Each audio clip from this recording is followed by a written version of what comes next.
Welcome to another Turner's Tales, and I've come to catch up with Caleb to find out what's gone on in the wolf section since we were last here. Quite a lot's happened actually since you've last popped up.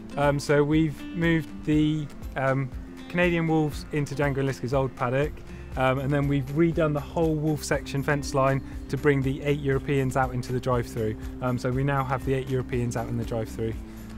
And are they getting on all right in this new section? Yeah, no, they're absolutely loving it. So we let them out a couple of days ago. They're just exploring it, they're finding out all the boundaries, and they're just absolutely full of energy, loving life at the minute. That's brilliant. Yeah, they're just full of energy, absolutely running around. All 6 pups are doing really well. They're all the same size as Django and Liska now, so you can't tell the pups and the parents apart anymore.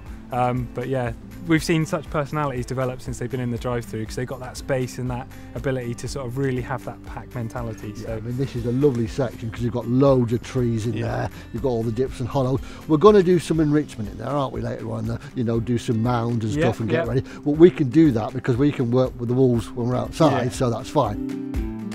I was in on them Saturday and watched them, and they were going absolutely everywhere. The patrolmen could have his work out, because they were exactly like you said. They were taking meat off there, burying it, then coming back for some more meat, and then taking it off somewhere else. They were literally spread all over the park. It looked absolutely amazing. That I don't think you're going to be able to miss the wolves anymore, because it's whenever I've seen them, they're running around. They're always doing things. They don't tend to settle very often, so. They've got relentless energy. So I'm looking forward to the first cars coming around there. Yeah, I'm really excited for that. Just because I want to share it with everyone, because it's been great for us in this first week or so, but we want to show everyone because they are such a fantastic show.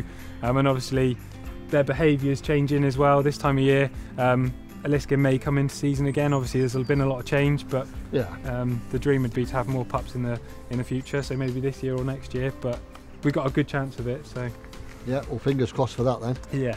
We're actually feeding the wolves slightly a bit different to what we used to do. Yeah, so we're going to feed them the same way as we feed all the other carnivores and drive the feed wagon through and drop the meat out of the chute, because these guys have shown a real tendency to chase things, and obviously we want to make that part feed up, get them chasing the feed wagon and then dropping the food out when they've done enough exercise to warrant a kill, because obviously in the wild they would do a lot of chasing to get their food, and we want to keep them fit and healthy and have all those instincts in them, so we're going to encourage them to chase the feed wagon, drop the food out.